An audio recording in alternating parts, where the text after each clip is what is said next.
Hi, I'm John and I'm the host of Ace Prepper. Today we're going to be continuing our review of the Yeti 3000x made by Goal Zero. Before we jump into a few details, I wanted to share with you guys where I actually store my generators at. It's kind of important to store it in a safe place. I store mine in the basement, and my basement may possibly be prone to flooding. So I store my Yeti 3000x inside of a waterproof bag. It's a pretty hefty, ginormous waterproof bag. This bag is made by Mission Darkness. The name of the bag is called the Rapture bag.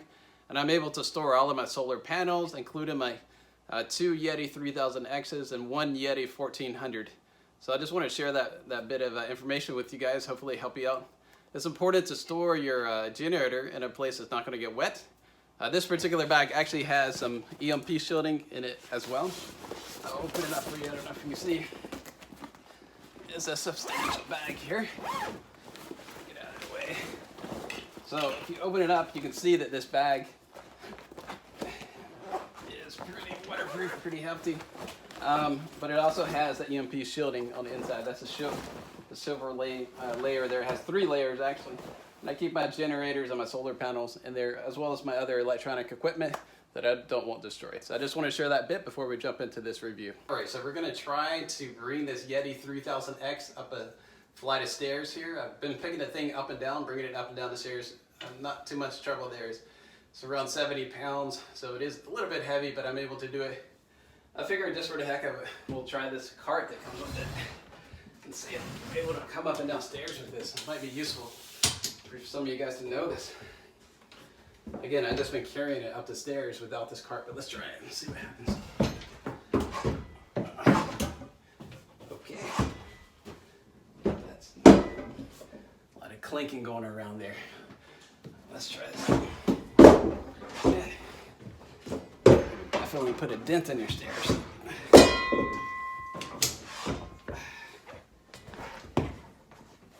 Well, that got me out of breath. That was actually more difficult than just carrying it. So if you're able to carry it, just carry it up the stairs. I mean, if you have to use this cart, you can do it. Seem to clank around a lot. Seem to put a little bit extra stress on the generators. I recommend just carrying it up the stairs with your hands. All right, so we're going to continue our review of the Yeti 3000X. I'm going to plug in a few things and kind of see how many watts I use. I do want to point this out that this has been unplugged for 2 weeks now, and it's still at 100%. So it's just not draining that much. Let me plug in a few things here. This will be a quick demonstration. Some things that you guys might use would be a fan. This is a regular Vornado fan. Like during the summer, you might want to use this.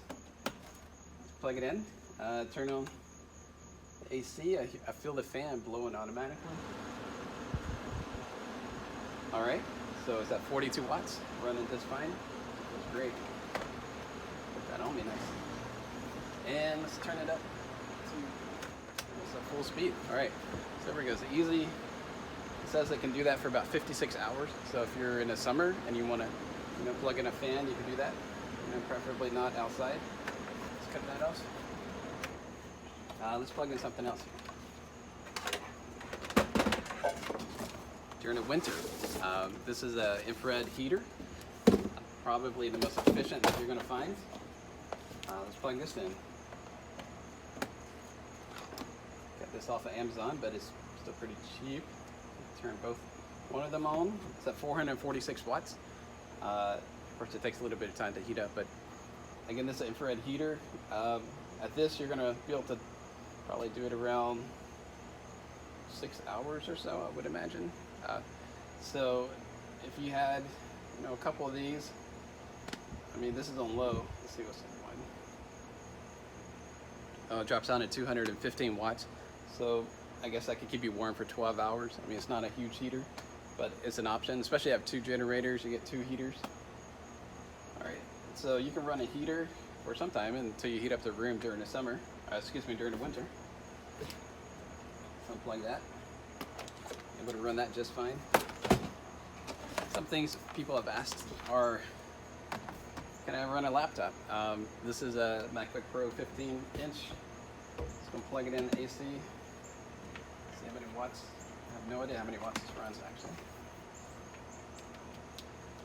Let's see. So, if you're trying to work from home and your power goes out, you need a laptop. Plug it up. it's doing around 31 to 42 watts, which is more than I thought, but it says I can run it for 50 hours. So I did think about plugging this USB-C into this USB-C, but this USB-C here says 60 watts.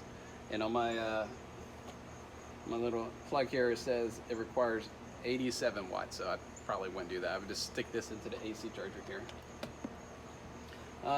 So one other thing I wanted to share with you guys is one of the drawbacks of lithium batteries is that during the winter, like, they don't operate. They don't operate below a certain degree yet. And so one of the things that you could do is stick them down in a cooler. Goal Zero actually recommends this. Stick them down in a cooler, and that'll kind of like produce heat and get them working again. Or you could buy like a battery warmer. This is a battery warmer. Just got it off of Amazon. Let's check it out. See how many watts this thing runs. So I would stick the generator down in a cooler big enough, or I could just make my own cooler if you want to do that. And then you stick this down into the, plug this up, and it's saying 31 watts is what it's running. So you would run it until the lithium battery actually warms up enough to start producing and recharging again. So just so you guys know, like, it's pretty cool. Like, even though, you know, if it gets below zero, you might have some issues. All you got to do is get you a battery warmer, just a simple thing. Put it down in a cooler. Like, you might have trouble finding a cooler big enough for this, but there's ways to get around these things. Okay, so we're gonna do one last demonstration for this video. What I have here is a cooler, but it could be a refrigerator, it could be whatever appliance that you would like. And let's say you're going on vacation and you're worried about power outage, maybe you know a storm is coming. What you can do, and this is what I've done, is I plug this directly into the Yeti 3000x, and then I plugged a Yeti 3000x into the wall outlet there. So because this is pulling in 232 watts from the outlet there, and my refrigerator slash cooler here, Dometic, is only using 60 watts, then it's going to last indefinitely. So I will feel secure putting my meat or whatever I want to put in my refrigerator, and you can use whatever refrigerator you would like with this, and plug it into the Yeti 3000X, then plug the Yeti 3000X into the wall, and then I know it's good to go. Also, I can use the app that comes with the Yeti 3000X.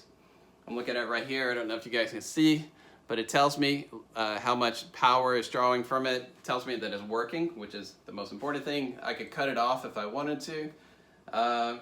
A thing to keep in mind, though, is this runs off of Wi-Fi when you're not in the house, if you want to reconnect it to it while you're not in the house. So you need to probably, I would imagine, plug in your Wi-Fi and router unit also into the Yeti 3000X if you want to do remote control with this. But anyways, I'm John, the host of Ace Prepper. If you guys enjoyed this video, be sure to click the subscribe button.